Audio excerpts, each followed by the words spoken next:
समर्थ सद्गुरू श्री गजानन महाराज की जय. ओम नमो भगवते वासुदेवाय. ओम श्री महालक्ष्मी नमः. नमस्कार मंडळी. ब्रह्मांड नायक या भक्तिमय चॅनलवर आपल्या सर्वांचे मनापासून स्वागत. अधिक मास म्हणजे पुरुषोत्तम मास. हा भगवान विष्णूंच्या उपासनेचा अत्यंत पवित्र महिना मानला जातो. या पवित्र अधिक मासात येणारी अमावस्या विशेष पुण्यदायी आणि पितृकृपा मिळवून देणारी मानली जाते. या दिवशी केलेले स्नान, दान, जप, तर्पण आणि भगवान विष्णूंची उपासना अनेक पटींनी फळं देते.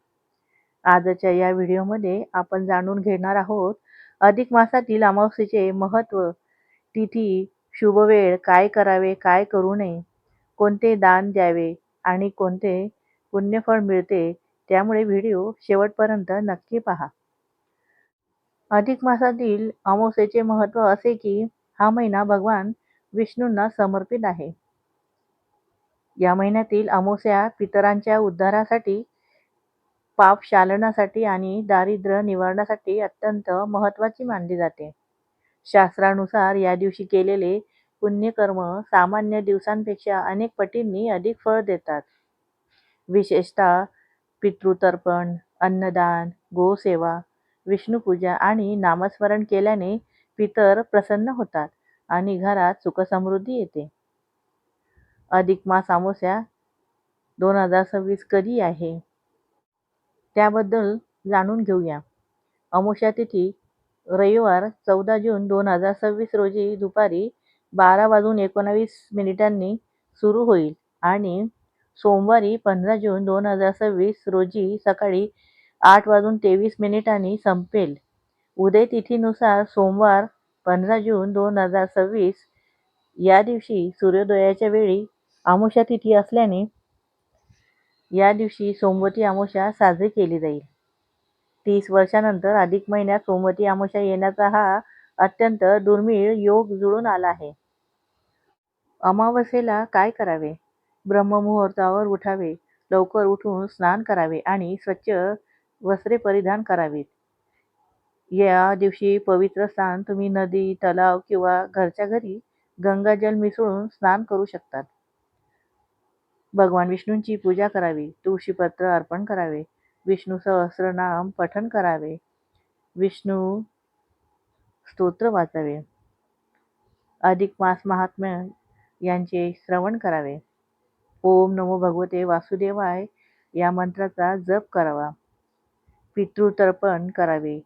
पितरांच्या स्मरणाने तर्पण केल्याने त्यांचा उद्धार होतो. मंदिरात किंवा तुळशीसमोर तुपाचा दिवा लावावा.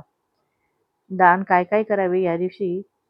अन्नदान करावे, वस्त्रदान करावे, तांदूळ दान करावे, तूप, तीळ, फळे, दक्षिणा यासुद्धा तुम्ही दान करू शकतात.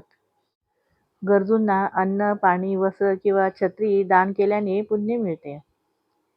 ही अमावस्या पूर्वजांचे स्मरण करण्यासाठी अत्यंत शुभ मानली जाते. त्यांच्या आत्म्याच्या शांततेसाठी तर्पण किंवा श्राद्ध कर्म करावे. अमावस्येला काय करू नये याबद्दल आपण थोडे जाणून घेऊया.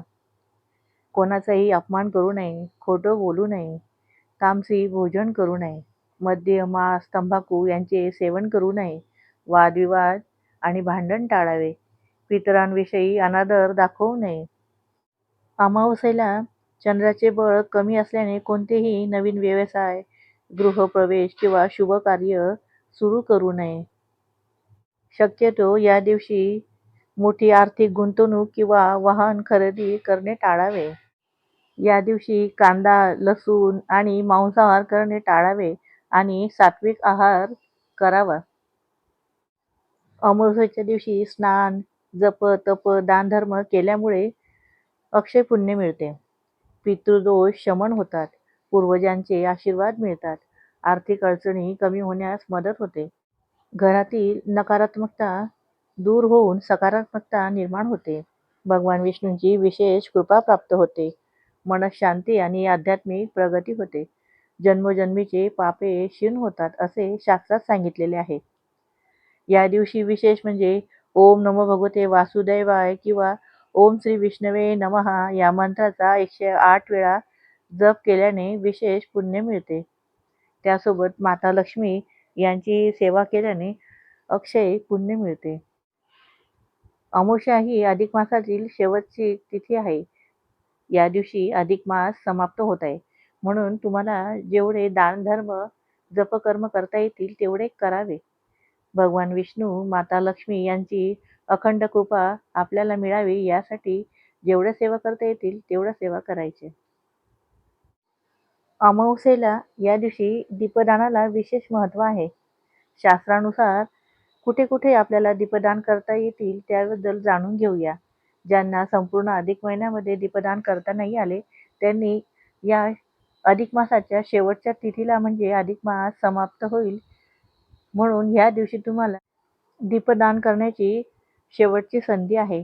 त्यामुळे ज्यांना शक्य झाले नाही त्यांनी नक्की या दिवशी दीपदान करावे. या दिवशी तुळशी वृंदावनाजवळ म्हणजे तुळशीसमोर तुपाचा दिवा किंवा तेलाचा दिवा लावल्याने भगवान विष्णू आणि माता लक्ष्मी प्रसन्न होतात. देवघरात घरातील देवतांसमोर दीपदान केल्याने सकारात्मक ऊर्जा वाढते. मंदिरात सुद्धा तुम्ही दीपदान करू शकता. जसे भगवान विष्णू, श्रीकृष्ण, राम, शिव किंवा देवींच्या मंदिरात दीपदान करणे पुण्यदायी मानले जाते. पिंपळाच्या वृक्षाजवळ अमावास्येला पिंपळाच्या झाडाजवळ दीपदान केल्यास पितर प्रसन्न होतात असे मानले जाते. सोमवती अमावास्येला पिंपळाच्या झाडाची पूजा करून 108 वेळा प्रदक्षिणा घालण्याची प्रथा आहे. नदी किंवा तलाव किंवा जलाशयाजवळ शक्य असल्यास पवित्र नदी किंवा जलाशयाच्या तीरावर दीपदान करावे. पर्यावरणाची काळजी घेऊन दिवे विसर्जित करू नये. गोशाळेत सुद्धा तुम्ही गायीसमोर किंवा गोशाळेत दीपदान केल्याने विशेष पुण्य प्राप्त होते. घराच्या मुख्य दाराजवळ म्हणजे घराच्या उंबरठ्यावर दिवा लावल्याने नकारात्मक शक्ती दूर जातात आणि लक्ष्मीचे आगमन होते असे मानले जातात. दक्षिण दिशेकडे पितृदीप पितरांसाठी एक दिवा दक्षिण दिशेला ठेवण्याची प्रथा अनेक ठिकाणी आहे. दीपदानामध्ये तुपाचा दिवा सर्वश्रेष्ठ मानला गेला आहे, पण तिळाच्या तेलाचा दिवा पितृकृपेसाठी उत्तम मानतात. मातीचा दिवा अत्यंत पुण्यदायी मानतात. कणकेचा दिवा शक्य असल्यास वापरू शकता. नंतर गायीला खाऊ घालावा. विशेष सूचना म्हणजे अमावास्येला दीपदान करताना मनात प्रार्थना करा, माझ्या पितरांना सद्गती लाभो, घरात सुखसमृद्धी नांदो आणि भगवान विष्णूंची कृपा सदैव राहो. अधिक मासातील अमावास्येला तुळशीसमोर, पिंपळाजवळ, देवळात आणि पितरांसाठी दक्षिण दिशेला दीपदान करणे विशेष फलदायी मानले जाते. मंडळी, अधिक मासातील अमावास्या ही भगवान विष्णूंची कृपा आणि पितरांचे आशीर्वाद प्राप्त करून देणारी अत्यंत पुण्यदायी तिथी आहे. या दिवशी श्रद्धेने जप, दान, तर्पण आणि विष्णू भक्ती अवश्य करा. जर ही माहिती तुम्हाला उपयुक्त वाटली असेल तर व्हिडिओला लाईक करा, आपल्या मित्रपरिवारासोबत शेअर करा आणि अशाच धार्मिक व आध्यात्मिक माहितीसाठी आपल्या चॅनलला सबस्क्राईब करायला विसरू नका आणि कमेंटमध्ये ओम नमो भगवते वासुदेवाय लिहायला विसरू नका. ओम नमो भगवते वासुदेवाय.